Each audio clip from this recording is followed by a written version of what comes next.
I'm here with our Director of Education, Stephen Horabin, and very excited today to hear what he has to say regarding COVID and a return to in-school education.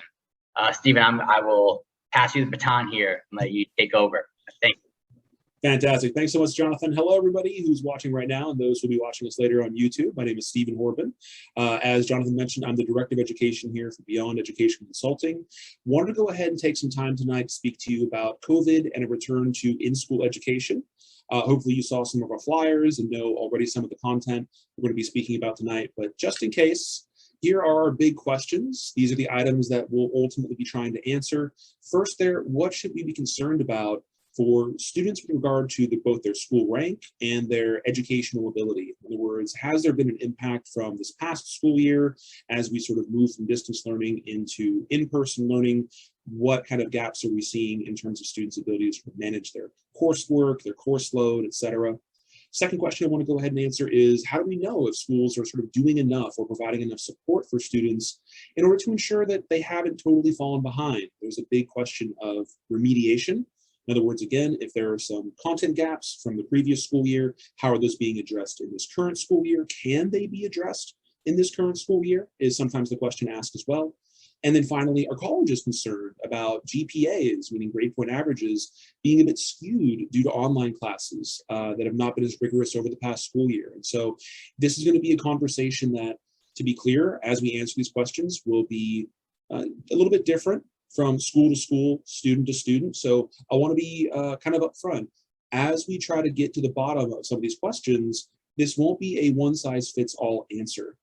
So I'm going to try to provide as much of the view of the terrain that we have as possible, and as much of what we're seeing from the students that we work with, kind of what their unique perspectives are. And hopefully we'll be able to sort of put things ultimately through the lens that we have to offer with regard to COVID and, again, a return to in-school education.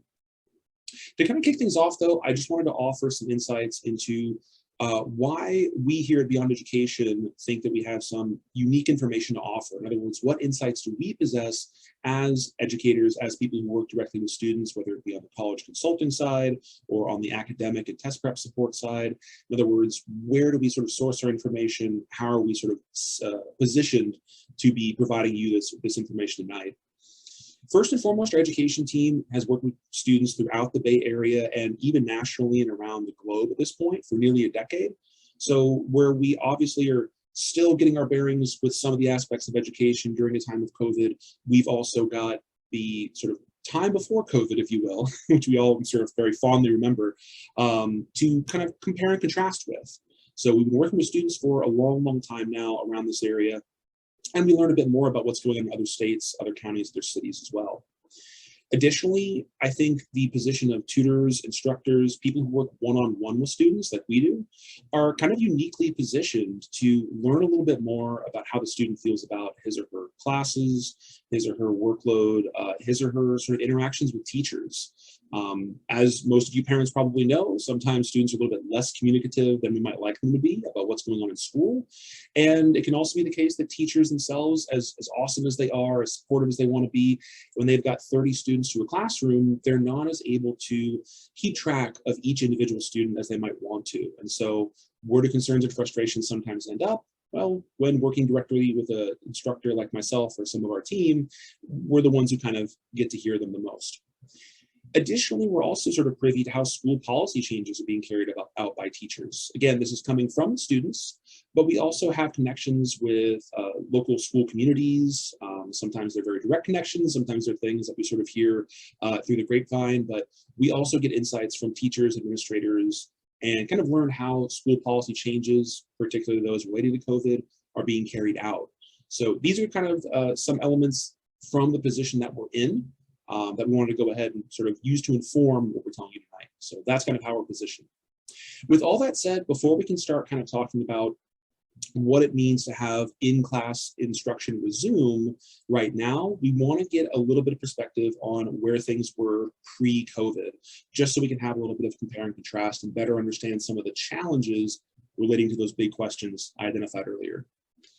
So out of the gate, we all can recall that academic support at school pre-COVID was managed very much in person. We had in-person office hours, study groups among students were not uncommon, review sessions in classes ahead of big exams or final exams were very much plausible. Naturally, those things last school year were really not going on or not going on in the same way. Largely, students could see friends and actually be either in between classes when they're moving throughout the hallways of school or outside of classes when they're at home doing their homework or other assignments. They could be together a lot more than they were last school year. And homework and extracurricular obligations were usually managed in a more sort of communal kind of way. Burdens could be shared between students, burdens could be shared among parents. When during the last school year, we had to sort of recess into our homes and go to distance learning, a lot of those bits of framework, a lot of those sort of support systems were severely impacted.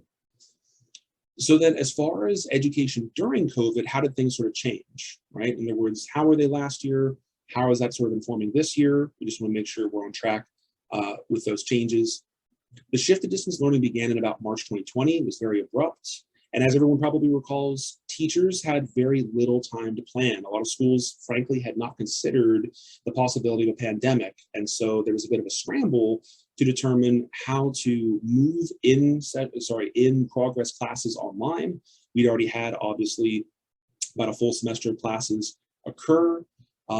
We wound up finding that Zoom and Google Classroom came to the forefront as far as how these things were being managed, how these things were being handled. Some students slid right into that paradigm very comfortably. I'm sure you all have some students of your own who are very tech savvy and didn't really feel any pain. I'm sure they were probably pretty happy in some cases to stay home. Many other students, to be clear, experienced what I think we all call screen fatigue these days. They did not find the Zoom and Google Classrooms as engaging. And so one of the sort of challenges that I want to identify here is that while some schools maybe did better than others in terms of transitioning students to an online distance learning format, part of the conversation is, well, how did the student do with that kind of instruction? Even if the school is maybe doing everything right, some students just were not as responsive to it. Additionally, we found that class policies got radically changed in some cases. And unfortunately, that was not suitable for every student. So if you have a student who feels like they really lost a lot in terms of traction with coursework, traction with their study abilities last year, that student is not alone. That's a very big boat they're on. It's just the case that, again, class policies, they had to be changed quick, fast, and in a hurry. And that sort of left some students a little bit in a lurch. So that's where education was during COVID. As far as where it's left schools, right, now that we're sort of, again, considering the last school year in retrospect with a lot of hindsight, and we can compare it against what's going on right now, after the 2020 school year, we found a lot of students who were left without AP exam scores, without a lot of meaningful GPA standings. Their grade point averages were a little bit up in the air. We didn't really have a good sense of where they actually stood with regard to content. There was a lot of gaps in some cases with regard to math, science, and English. Now, I want to be clear about this statement in that, obviously, if you have a student who maybe is a freshman or a sophomore, their AP exam scores probably were not such a big concern. For those who are seniors or incoming juniors, there is still some worry that as far as applications go for colleges, well, do those exam scores still matter? Should I be worried about them this year? Should they sort of be taken with a grain of salt from last year? Again, there's a lot of uncertainty around how to interpret these things because the 2019 to 2020 school year was such a time of uncertainty. From here, teacher rosters, again, have sometimes been shuffled or at least kind of ruffled due to concerns around healthcare. There's still an ongoing conversation within teaching communities and especially the teachers union here in California, where dealing with COVID in the classroom is causing some serious concerns. Some of them more serious than others. In most cases, obviously, schools have figured out kind of how to carry things forward at this point. But we want to make sure that you're aware if there is anything going on in teachers' lives, that can always affect student lives. The more teachers are stressed, sometimes not the more students are stressed, but maybe it affects their performance, maybe it affects their sort of behavior in the classroom in some cases. Additionally, we found that students have struggled through a little bit of what we were describing as ennui with regard to their education. If we have students, or when we have students who are very high performers, We sometimes find that looking back on the last school year, they feel like they could have done better if they'd been allowed to. They could have reached for a higher degree of potential being met, had things not been in an online or distance learning format. And so some of that feeling we're finding with our students is kind of carrying over into this school year. Again, this is not one size fits all. Some students are perfectly happy with distance learning. Some students miss it, as we're finding, but many others are a little bit concerned kind of about last year and what it means for this year in terms of their own performance, their own ability to succeed. So where is education right now? So with that little trip down memory lane, it's maybe not always as pleasant as it was, we can finally start to ask, okay, where is education right now? Given these places that we've been, given this sort of look behind us, what does it mean for what's going on in our current schools as we understand? Teachers, first and foremost, they're feeling more pressure than ever. It's the case where they have new policies they have to carry out, new policies they have to monitor, both in terms of health, in terms of handling quarantine students. When there is any sort of outbreak of COVID or a COVID case at a school, in many cases, it's all hands on deck. And that means they're very wary of how they work with students, how students are interacting with each other. Managing classrooms has become a real paramount element of their job. And where it kind of always has been, now with the added health component, for many teachers, it feels like there's this additional burden that they're dealing with, at least again, as we're understanding. We imagine that some teachers, some administrative staff are probably more consolidated or more sort of communicative, let's say, with each other and being very supportive. And so maybe in those scenarios, the atmosphere is a little bit more relaxed. But in many cases, we're finding that stress is kind of the key word among staff in schools as we move back into the classrooms. Classrooms themselves and even movement within schools is a little bit more regulated, almost clinical in some cases. Socializing among students has been getting sort of handled in some cases in unusual ways by staff, and that usually adds to a bit of student stress. It's the case where classrooms can sometimes feel a little bit less like a place of engaged learning or kind of like, I don't want to say entertaining, but maybe it's a time where you can see your friends or you're sort of more a part of a community in that moment during your lessons. Now it sometimes seems like classrooms are being a little bit more, again, clinical, I think is the best word to describe it. We've also heard from students that certain policies around things like brunch periods or lunch periods, break periods, have actually diminished those times. So for example, where students might have had a 15-minute passing period when they could get a snack and talk to some of their friends and generally kind of take a bit of a breather between courses, some of those passing periods have been shortened down to closer to like 5 minutes. In other times, they've been eliminated entirely. So small changes like this may not seem especially significant when we just see them on paper, but what we're finding again from students is that they really feel that difference. They're really experiencing it in ways that, again, may go unnoticed by teachers and may go sort of unmentioned by them, were it not for just sort of us hearing it directly. Additionally, we find that stress is affecting students too. As I mentioned a moment ago, whether it's the passing periods, whether it's differences in how their classrooms are being managed, stressors that they're witnessing their teachers undergoing or dealing with, there's a lot of reasons for them to potentially be a little bit more fatigued, a little bit less motivated in some cases. Frustration is the word that we've heard around the campfire from students and some parents with regard to how things are being handled. We hope that, this is kind of, in some cases, an isolated issue, but for what it's worth, it seems almost 50-50 in terms of those who are kind of happy with COVID policies and how things are progressing and those who are a little bit less happy. And so as far as education, the sort of atmosphere, the vibe, if you will, of what's going on right now, it's a bit of a mixed bag, unfortunately. The bigger concern I would say about all of these things is where do we go from here? In other words, we're in the first semester currently, we've got another to go after the holidays. I think we want to all be very wary of how things develop, of course, with COVID, but also with our student studies. How is this going to look next semester? What is the sort of foundation we have right now to work with in terms of education, in terms of the sort of headspace that school is building out for our students? What does that sort of look like long term? I would say is one of the big questions that, even though it's not in the sort of big questions I showed earlier, we're always going to be thinking about too. Additionally, current stresses are being shared, I would say, by everyone. One of the things to consider is that even if it's not something that an individual family is facing directly, again, with policies, COVID, other elements, usually it's only 1 or 2 degrees away.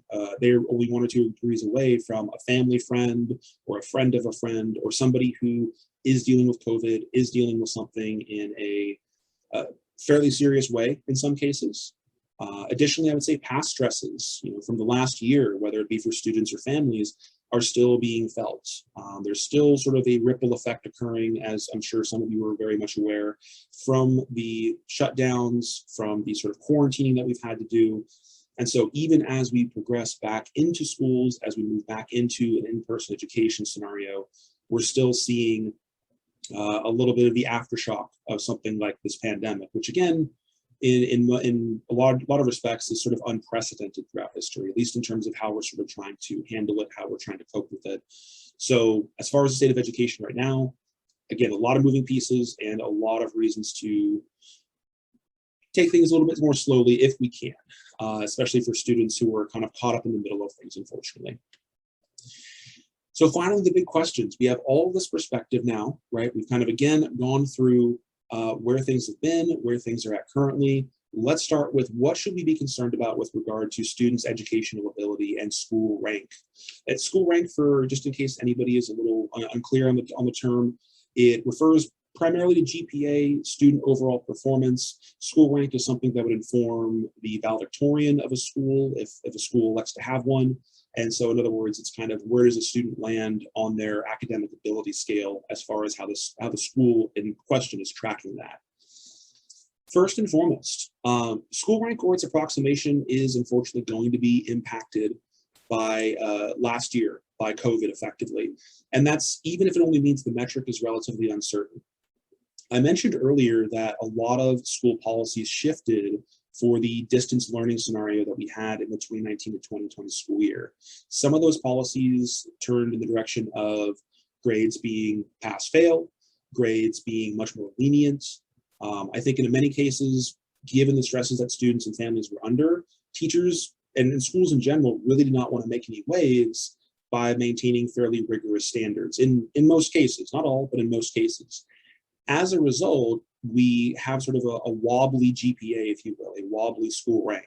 There's going to be a degree of uncertainty there that in the one case, I think is very understandable. In another, we have to ask ourselves, well, how much can we count on GPA as a good indicator for students' abilities and things like electing valedictorians or talking about college applications down the line. Educational ability, meaning students' ability to kind of manage coursework or pick up new content. In many cases, we're finding this was impacted as well, not necessarily in a completely negative way. In a lot of cases, it remained kind of stagnant. Normally, when we think of students, for example, in high school who progress from freshman year to sophomore year to junior year, as they move through those times within high school, those school years, they're typically being tasked with greater degrees of responsibility. They're being tasked with greater workloads. What we're finding in many cases is that students are actually doing okay with their educational ability, their ability to manage more rigorous tasks, but also there's some element of those tasks simply not being more complex or more difficult. In other words, I don't want to say schools are necessarily taking things a little bit easier, but at the same time, some of that is also what we're seeing. So when I mention here in the Google Note, it doesn't mean students' class grades are going to necessarily be poorer or they'll necessarily have a harder time. There's also a degree of schools, like I said, kind of pulling their punches a little bit, not pushing students as hard as they might otherwise, again, considering the last school year. There's a little bit of a double-edged sword element to this. While it's going to be, I think, overall a better experience for the students, there is going to be a concern of, is it also best for them long-term? Meaning when they proceed down the road to college, will some of this lack of rigor necessarily come back to bite them a little bit? Pre-COVID, I'm talking about for the last several years, there's been a concern between college professors and high school teachers with regard to student readiness, meaning student readiness for college. It's historically been the case that high school teachers have said, my students are ready for college. I've put them through a very rigorous coursework series of assignments. I feel like they have the content, they have the ability, they're ready for college. college professors historically have said that's not the case. So even before COVID, there's been this sort of back and forth where we ask ourselves, what does it mean to be ready for college? What does it mean to be ready for the additional workload, the additional independence, the additional freedom that students are given in college, along with their harder assignments? How do we sort of gauge these things? How do we figure out what does it mean to be ready? With that in mind, COVID obviously has not helped that conversation. So again, where we may not be seeing any immediate or grave concerns in the classroom in terms of their scores, in terms of their performance, it's going to be a little bit, again, of that long-term sort of lens that we want to look down. Is it going to be something that affects them in college? This additionally pertains, as I say here, to standardized testing. So standardized testing is something that has been very difficult in California during COVID, as I'm sure some of you may know. And when I talk about standardized testing, again, I'm referring to SATs, AP exams, ACTs, other exams that may be relevant for college applications. And again, studies, as I mentioned here, have suggested that distance learning has created some significant misses with regard to education ability, with regard to students' abilities to take on more and more rigorous coursework. So they may not be visible yet. Naturally, we're all monitoring the situation very carefully, but there is that sort of serious worry, I think, in some cases that we're going to feel this effect maybe almost another semester or another year from now. So that's kind of the first question answered. In summary then, school rankings will be more or less maintained, but also mean a little bit less than they originally would. So we should probably see school rankings hold strong, but they may just have less significance for us at the same time. Students' class performances may appear to be okay, but ability ahead of college, again, that long-term concern. Learning gaps are likely, but also may not be revealed in school. So with that said, that's one question down. Let's move on to the next one. How do we know if schools are doing enough to ensure that students are not totally falling behind in their studies? And once more, I want to reiterate that this kind of conversation we're having will be a little bit different from freshmen to sophomores to anyone in middle school, of course. Seniors, and juniors, they're kind of going to be not quite on their way out entirely, but they're almost done. Obviously, they can see the light at the end of the tunnel. So as far as ensuring that we haven't totally fallen behind in studies, the conversation will change a little bit from individual to individual, class grade to class grade. Every school or district so far has presented pretty much its own plan for remediation after the last school year. Because we have all of these shifting pieces, there's no sort of singular strategy being employed by every school within California, or at least our county. It's going to be very difficult to be certain of, are they doing enough? Are they not doing enough? Teachers are also going to be able to do more or less of their own remediation.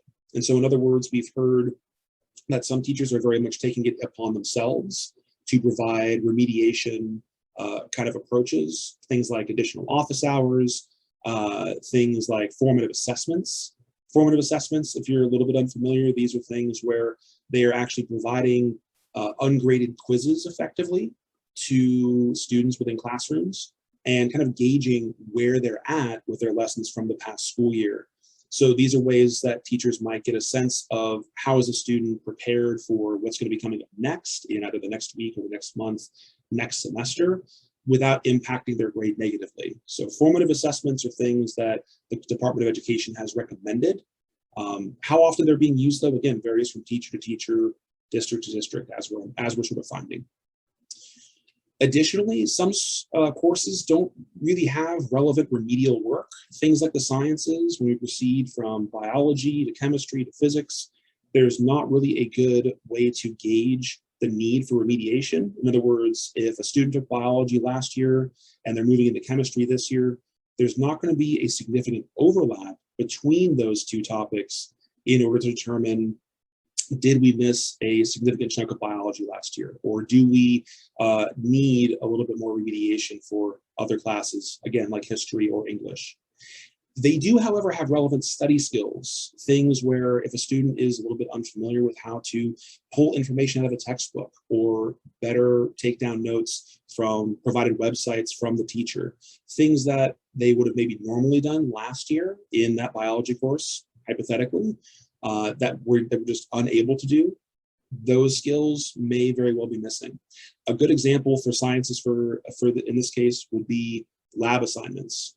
Students last year not having access to a lab, not having necessarily keep a lab notebook, that's something they may have to do this year that, again, they'll have had less experience with. So that'd be a good example of, again, a relevant study skill that they just wouldn't have had an option to really kind of undertake or get better with. So the good news here is you can evaluate this to a certain extent. Certainly we do this with our students by using diagnostic tests where applicable. This is best, I would say, for some of the sciences, possibly English. Definitely the maths can be sort of better understood as far as where a student's at through diagnostic tests.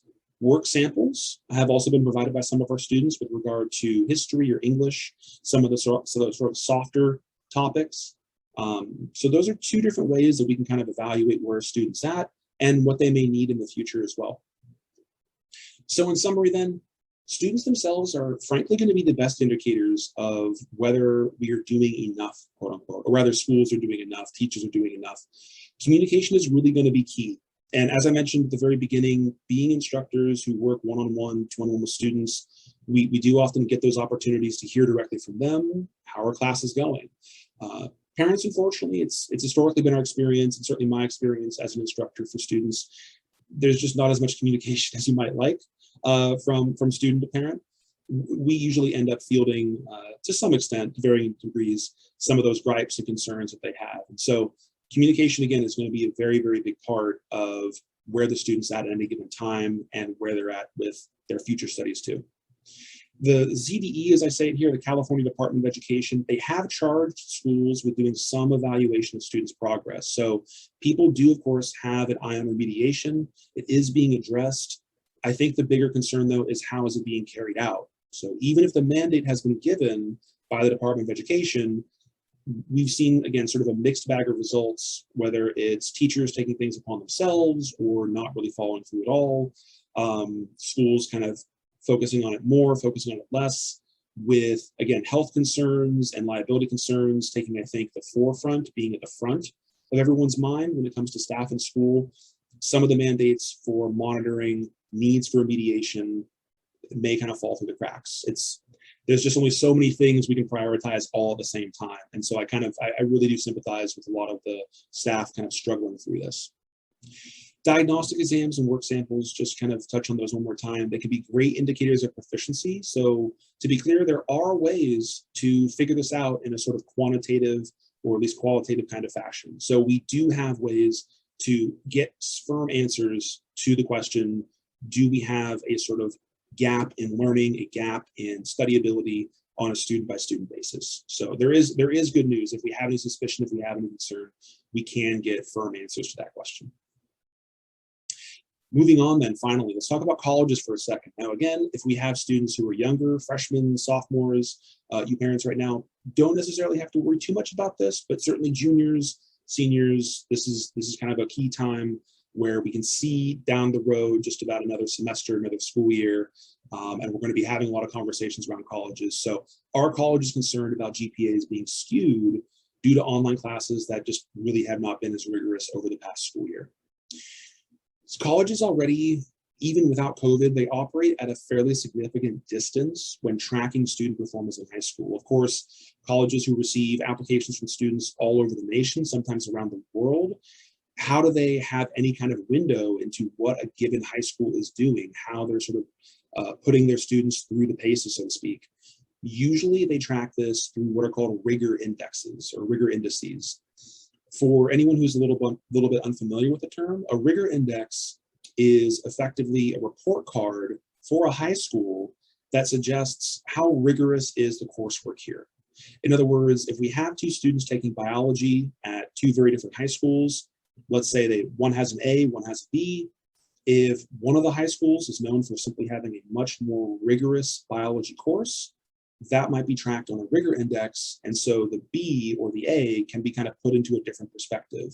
So where GPA is always just a number on a 4.0 scale, or maybe 4 plus if we have AP exams or classes thrown in there, not all the numbers are the same, let's say.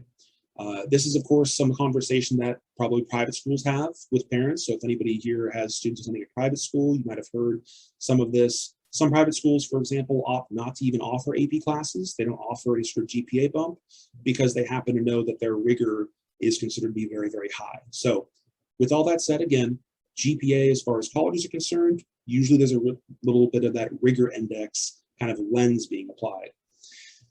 With that said, the rigor of last year for all schools, private, public, or something in between, it kind of got thrown out the door.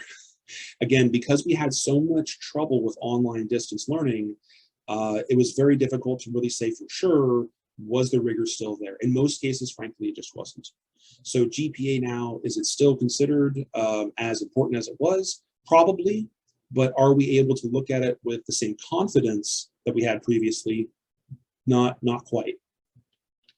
Many colleges, additionally, as far as tests go, SAT, ACT, and so forth, they've gone test optional with students. And I would say a lot of this is just to show some degree of solidarity, to appreciate the struggle that students have gone through during COVID-19 and all the logistical challenges that it's provided.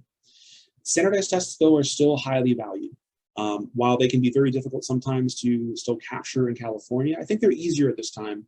It is the case where standardized tests will continue, I think, to be something we want to kind of keep an eye on, regardless of, again, whether it's SATs, ACTs, AP exams. If for no other reason than that, because they're standardized, regardless of the rigor index, regardless of the school GPA, we know that a student in Georgia is taking the same SAT in March, let's say, as the student here in California. So we can kind of have a apples to apples comparison going on. So with all that said, then again, GPAs do remain important to colleges overall, even if the foundation is a little bit less stable. We have not heard of any colleges making a public statement about GPAs or how they're sort of changing their view of them. All colleges still want to go ahead and know. And that is, again, in contrast to some of the test optional, or in the case of the UCs, even test blind approaches that are being adopted. Standardized tests overall still remain strong indicators for students' abilities and how ready they are, quote unquote, to tackle some of the challenges colleges have for them. We've not heard of any colleges finding less value, let's say, in standardized tests. And the majority of college administrators, college admissions officers, as well as college counselors that we work with, have said they're very valuable, continue to pursue them. I would say, for what it's worth, if we had to consider the job of admissions officer, just very briefly, GPAs are going to come in from every student, from every application they see. If we have the GPAs that are a little bit uncertain, a little bit wobbly, again, because of COVID, standardized tests, the scores there, there's still no wobble. Now, whether we can get access to an SAT or sit for an ACT, that is a logistical challenge that still remains. But the scores that are produced from those tests, and the same goes for AP exams, those are still very, very reliable. So where I'm not suggesting that one will replace the other, meaning an SAT score replaces a GPA, it is going to be the case that we can count on them for what it's worth. So one more big question is, how can we help? We have, I think, all of the other answers at this point kind of considered. We want to go ahead and answer questions and concerns at this point in our seminar here in terms of our webinar. But on the right there, I do want to sort of highlight some of the services that we do offer. We do handle full spectrum college counseling. We work with students to identify how both academics and extracurriculars can make the biggest impact on admissions officers. For the SATs, ACTs, any kind of standardized test really you can think of, we do offer a tailored approach to make sure scores are being maximized, time is being made the most use out of. And lastly, for academic support, we do offer remedial work to close any gaps we're able to identify. We do work with enrichment scenarios, meaning we try to deepen our understanding of a certain topic. And finally, of course, we stay concurrent in most cases to just kind of keep students on top of their work. So if you have any questions or concerns, I'm happy to answer them now. Yeah, do we have any questions or concerns? I think we got one here in the chat. I saw a note. Nope, sorry, it was just Jonathan letting me know. If you have questions, please go ahead and type them into the chat. I'm happy to sort of field them here for as long as we need to. Is there anything additionally that I can help with?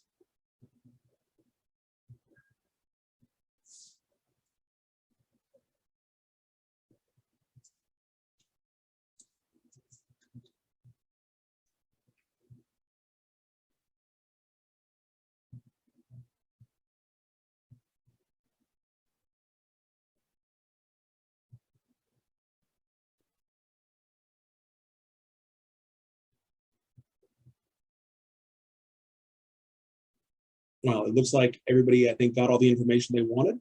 If you do have any questions or concerns, if anything comes up that you didn't get a chance to type in necessarily, again, feel free to email me or reach out to our administrative team. I think we have everything as far as the communication patterns set up there. I want to thank everyone who was watching, again, over at home or on YouTube at this point. And hopefully we can continue to serve you and can provide up-to-date information as far as how education is changing in the face of COVID. And we'll look forward to communicating with you all in the future. So thanks so much, everybody, for showing up. It was a lot of fun kind of talking you through these things. And we'll talk to you next time.